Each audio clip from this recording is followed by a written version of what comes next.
Hello everyone, good morning and welcome back to my new video. तो ये vlog जो है ना थर्सडे का है, सुबह का वक्त है और यहाँ पर चल रही है नाश्ते की तैयारी। और नाश्ते में मैं बनाने वाली हूँ भिंडी की सब्ज़ी और इसके साथ ही मैं बनाऊँगी पराठे। तो थर्सडे के दिन ना बच्चे स्कूल नहीं गए थे। इससे पहले वाले व्लॉग में मैंने आपको बताया था क्योंकि बुधवार के दिन बहुत बारिश हुई थी और रात के 12 बजे तक भी हम लोग जो है बारिश में भीग रहे थे। फिर नेक्स्ट डे जो है बच्चों की आँख नहीं खुली, तो मैंने कहा चलो मत जाओ, ठीक है, नींद जब नहीं पूरी होती तो फिर मैं नहीं भेजती हूँ। इधर ना मैंने जो है भिंडी में एक प्याज भी कट कर दिया है। पहले मैं सोची थी कि प्याज नहीं कट करती हूँ, लेकिन जिस दिन मेरे को खानी होती है ना उस दिन मैं प्याज थोड़ा डाल ही देती हूँ, क्योंकि भिंडी बिना प्याज के मुझे ना अच्छी नहीं लगती है। तो इसीलिए मैंने ना एक ही प्याज जो है डाला है, क्योंकि वेदांश की आदत क्या है, जैसे प्याज देखेंगे ना तो वो छाट के अलग कर देगा, तो इसीलिए कम डाले हैं। तो बस यहाँ पर देखिए अभी जो है इसमें ड्राई मसाला ऐड कर देंगे, अच्छे से इसको मैं करूँगी मिक्स और फिर जो है ना इसको ढक के पकने देंगे। और यहाँ पर ना मैं सब्ज़ी बना ही रही थी, इतनी देर में जो है लाइट चली गई। तो बुधवार और बृहस्पतिवार के दिन तो ऐसा ही होता रहा कि लाइट आ रही थी और जा रही थी। तो जब तक एक तरफ सब्ज़ी पक रही है तो दूसरी साइड मैं जल्दी से जो है आटा भी गूंद लूँगी। और इसके साथ ही मैंने बच्चों को भी उठा दिया था कि तुम लोग जल्दी से उठ जाओ और नहा धो लो। तो जब तक नाश्ता बनेगा तब तक जो है दोनों नहा धो के रेडी हो जाएंगे। फिर जो है अपना नाश्ता करके और फिर उनको मैंने ट्यूशन के लिए बोल दिया था कि स्कूल नहीं गए हो तो भाई ट्यूशन जल्दी चले जाना। तो मेरा यही रहता है कि जैसे वो स्कूल नहीं जाते, किसी दिन एब्सेंट रहते ना, तो ट्यूशन फिर मैं उनको टाइम पे भेज देती हूँ।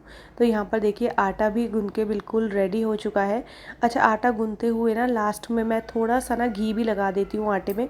इससे क्या होता है ना कि परात में फिर आटा जो है वो चिपकता नहीं है और रोटी और पराठे आप जो भी बनाओ बहुत अच्छे बनते हैं। उसके बाद जल्दी जल्दी से मैंने यहाँ पर जो है पराठे बनाने शुरू कर दिए।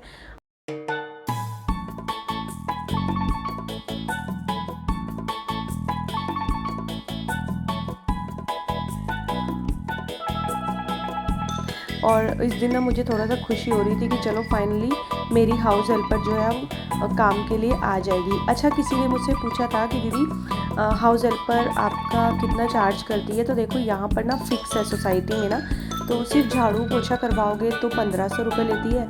और अगर आप झाड़ू पोछा बर्तन ये तीनों करवा रहे हो तो किसी का रेट है 2200 रुपये, किसी का रेट है 2500 रुपये। तो वहाँ पर थोड़ा सा ये हो जाता है ना, क्योंकि ये लोग ना जैसे जितने घर में मेंबर्स रहते हैं ना उस हिसाब से जो है ना पैसे चार्ज करते हैं। और दूसरा कितना बड़ा फ्लैट है उस हिसाब से भी करते हैं।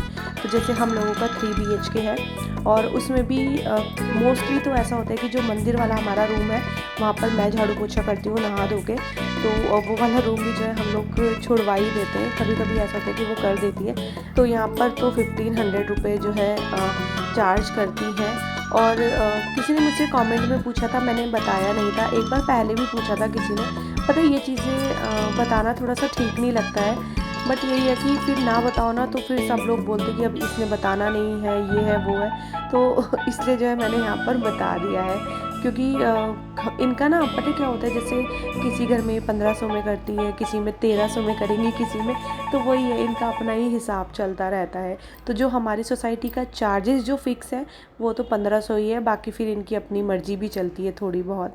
तो उधर देखिए मैं जो है ना नाश्ता बना के आ गई थी, बच्चों को मैंने नाश्ता भी करवा दिया था। और उसके बाद सीधे मैं आई रूम पे, क्योंकि अब मुझे बेडशीट वगैरह ठीक करनी थी, डस्टिंग का काम जो है वो मेरा रह गया था।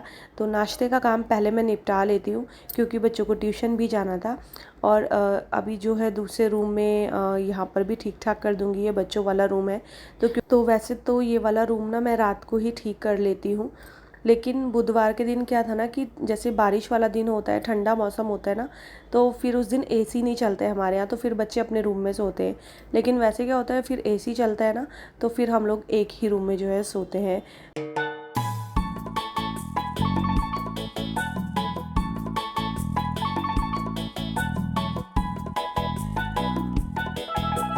तो तो अभी ये वाला रूम भी जो है मेरा ठीक हो चुका है। और कमेंट्स आते दीदी ये वाली बेडशीट का लिंक दे दो। तो ये बेडशीट मैंने ऑनलाइन ख़रीदी नहीं थी, मैंने बताया भी था कि ये बेडशीट जो है ना मैंने डी मार्ट से ख़रीदी थी। तो मेरा तो यही रहता है कि मतलब जहाँ से भी मुझे सस्ती मिल जाती है मैं ले लेती हूँ। तो इस बार जब डी मार्ट गई थी तो वहाँ देखा मैंने अच्छे मतलब प्राइस में मुझे बेडशीट मिल रही थी, तो फिर मैंने वहीं से ले ली। और अब तो मैंने बताया भी था कि ज़ेप्टो वगैरह में भी बेडशीट मिलने लगी और बहुत ही सस्ती मिल रही है।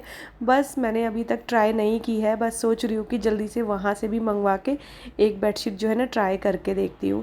तो अच्छा, इधर कपड़े सूख चुके थे, थोड़े से ही थे, तो बस वो भी जो है मैंने अंदर रख लिए हैं। और अब ये डाइनिंग टेबल वगैरह इसको साफ़ कर लेते हैं। इसके बाद मैं जो है सोफ़ों की तरफ चली जाती हूँ, अपना सोफ़े वगैरह ठीक ठाक कर लेती हूँ। तो जितना काम मेरा होता है वो मैं कर लेती हूँ। और इस बीच जो है मेरी हाउस हेल्पर भी आ गई थी। अच्छा, मैंने उसको डांट भी बहुत लगाई थी, तो मैं मतलब उसको डांट भी लगा देती हूँ और उसके साथ मस्ती भी करती हूँ। और हाँ, एक कमेंट भी आया था कि अपनी हाउस हेल्पर के बारे में ऐसी चीज़ें मत बोलो, अगर वो आपका वीडियो देखेगी और सुन लेगी ना तो फिर जो है आपका काम छोड़ के चली जाएगी। तो जो वीडियो में मैंने बोला था ना वो तो मैंने आते ही उसके मुंह पे भी बोल दिया था कि मैं तुझे जो है हटाने वाली थी, तूने इतना ज़्यादा मेरा दिमाग ख़राब किया हुआ था। बट ये है कि ये जो मुझे अभी हाउस हेल्पर मिली है ना, ये बस हंसती रहती है, आप इसको कितना मर्जी डांट लो, बस उसके फेस पे ना एक स्माइल रहती है। तो मैं उसको खुद ही बता देती हूँ, मतलब मुझे उसे छुपाने की ज़रूरत नहीं पड़ती है। मैं जो भी कुछ बोलना होता है ना उसके मुंह पे बोल देती हूँ। तो यहाँ पर देखिए मैंने जो है अपना हिस्से का सारा काम निपटा लिया है, डस्टिंग वगैरह मेरी सारी जो है हो चुकी है।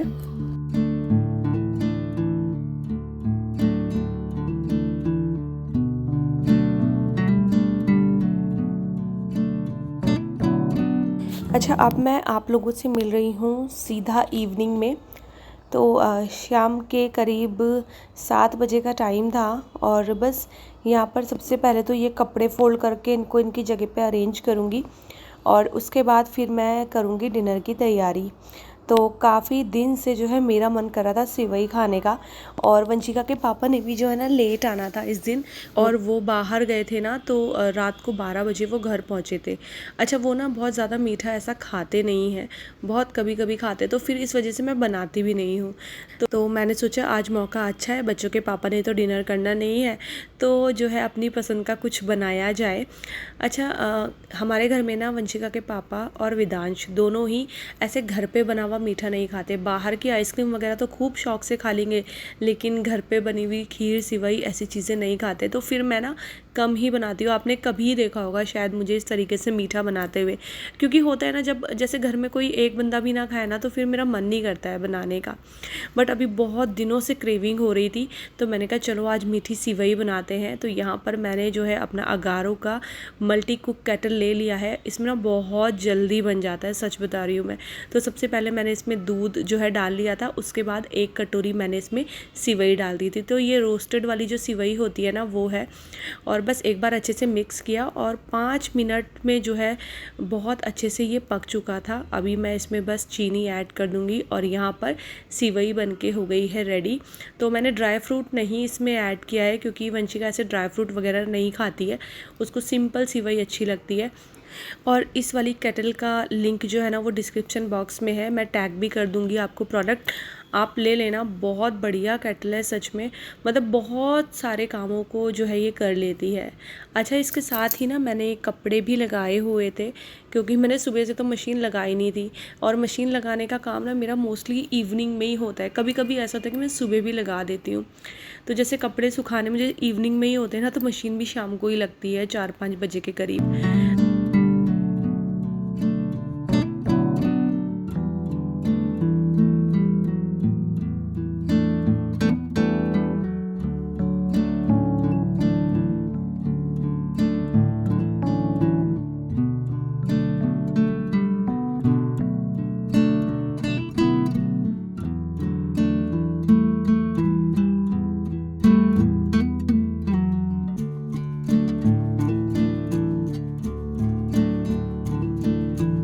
तो अब मैं आप लोगों से मिल रही हूँ नेक्स्ट डे मॉर्निंग। बच्चे जो है स्कूल जा चुके थे, तो मेरा जो है ना किचन क्लीनिंग का काम रहता था, और इसके साथ ही मुझे अपने लिए और हस्बैंड के लिए रोटियां बनानी थी। सब्ज़ी तो मैंने सुबह ही बना ली थी क्योंकि बच्चों के टिफ़िन के लिए बनानी होती है, और हस्बैंड तो घर पे ही थे, तो मैंने कहा चलो रोटी मैं गरम गरम बाद में बना लूँगी। तो अभी ना मेरा किचन बहुत ज़्यादा मेसी हो रहा था, तो मैंने कहा पहले मैं इसको समेट लेती हूँ, उसके बाद फिर मेरा जो है ना रोटी बनाने का काम रहेगा। तो वही है, फिर नाश्ता हम दोनों साथ ही करते हैं जिस दिन ये घर पे रहते हैं। तो मेरा ये रहता है कि मैं नाश्ता करने से पहले अपना किचन ना थोड़ा समेट लूँ, फिर जो है तसल्ली से नाश्ता करूँगी। एक चाय पीना मुझे बहुत तसल्ली से अच्छा लगता है, और एक नाश्ता भी करना मुझे बहुत तसल्ली से ही अच्छा लगता है। तो बस इधर मैंने थोड़ा थोड़ा सा किचन अपना समेट लिया है। अब फटाफट से यहाँ पर जो है मैं रोटियाँ भी बना लेती हूँ।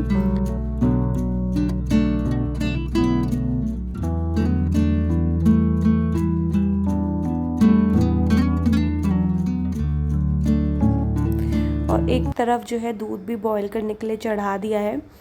और इससे एक दिन पहले, जिस दिन मैंने सिवई बनाई थी, उस दिन मैंने रात को बच्चों के डिनर के लिए आलू के पराठे भी बनाए थे, तो उन्होंने एक एक आलू का पराठा भी खाया था, वो मैं आपको बताना भूल गई। तो वही वाला आटा जो है ना ये बचा हुआ था, तो बस इसकी यहाँ पर मैं रोटियाँ बना लूँगी। अच्छा, बच्चों के लिए मैंने सुबह फ्रेश आटा गूँधा था, क्योंकि ना जैसे बासी कभी बचता है ना तो मैं अपने लिए बना लेती हूँ रोटियाँ, लेकिन बच्चों को नहीं देती हूँ बासी आटे की। मेरा हमेशा यही रहता है कि मैं बच्चों के लिए सुबह सुबह ही ना फ्रेश आटा गूँधूँ। वैसे तो ये रहता है कि आटा रात को मैं कम ही गूँधती हूँ, लेकिन कभी कभी ऐसा होता है कि बच जाता है, तो उसकी रोटी फिर नेक्स्ट डे हम लोग अपने लिए बना लेते हैं। अपने लिए, हस्बैंड के लिए बना लेती हूँ, बच्चों के लिए नहीं बनाती हूँ। तो बस ये वही बचा हुआ आटा था। इधर रोटियाँ बन चुकी हैं। अब जल्दी जल्दी से जो है अपनी किचन को क्लीन कर लेती हूँ। तो जब तक वंशिका के पापा पूजा करेंगे तब तक मेरी किचन जो है ना वो क्लीन भी हो जाएगी। तो जो दूध बचा हुआ था बासी, वो जो है मैंने रख लिया है, और सब्ज़ी का बर्तन भी मैंने खाली कर दिया है। और मैंने सुबह बनाई थी कुंदरू की सब्ज़ी। तो कुंदरू की सब्ज़ी ना मैंने इस बार अपने मायके में खाई। हम कभी नहीं लेकर आए, कभी भी नहीं यहाँ पर। लेकिन जब इस बार मैं मायके गई थी ना, तो वहाँ तो ना उनको कुंदरू की लत लग गई थी। हर दूसरे दिन हमारे घर में कुंदरू आ रहा था, तो स्वाति ने बड़ी अच्छी सी सब्ज़ी बनाई थी। तो फिर इस बार मैं कहा चलो यार मैं भी लेकर आती हूँ। फिर मैंने हस्बैंड को खिलाई तो उन्हें भी बहुत पसंद आई। तो कभी कभी ऐसा होता है ना, सब्ज़ी की शक्ल देखने में तो अच्छी नहीं लगती है, वो मंडी में मैं अक्सर देखा करती थी, लेकिन वही है, फिर मैं सोचती थी कि पता नहीं कैसी बनती होगी, तो फिर हमने कभी कोशिश ही नहीं की। लेकिन अभी इतनी अच्छी लगने लगी है ना, तो अब मैं सोचूँ कि फिर से दूसरी बार लेकर आऊँगी, और तब आप लोगों के साथ ना मैं रेसिपी भी शेयर करूँगी। इस बार तो मैंने शेयर नहीं करी क्योंकि मुझे नहीं पता था कि मुझसे कैसी बनेगी, बट हाँ काफ़ी अच्छी बनी थी। अच्छा, इधर जो है मेरा किचन क्लीन हो गया है। उसके बाद मैं सीधे जो है रूम पे पहुंच गई थी, और ये बेडशीट हटा रही हूँ मैं। मेरा पता है क्या होता है कि मुझे अगर एक भी दाग जो है बेडशीट पे दिख जाता है ना, तो मेरा दिमाग ख़राब हो जाता है। फिर तो मैं जो है वो चेंज करके ही रहती हूँ। तो फिर चाहे मैंने 2 दिन पहले ही वो बेडशीट क्यों ना चेंज की हुई हो, और वैसे भी 3 दिन से ज़्यादा तो मैं बेडशीट रखती भी नहीं हूँ, स्पेशली इस रूम की, क्योंकि हमारा उठना बैठना इसी वाले रूम पे ज़्यादा होता है। अभी तो बच्चों वाले रूम पे बच्चे कम ही रहते हैं, तो यहाँ पर थोड़ा सा ज़्यादा ज़रूरत होती है। तो बस सबसे पहले मैंने यहाँ पर बेडशीट भी चेंज कर ली है।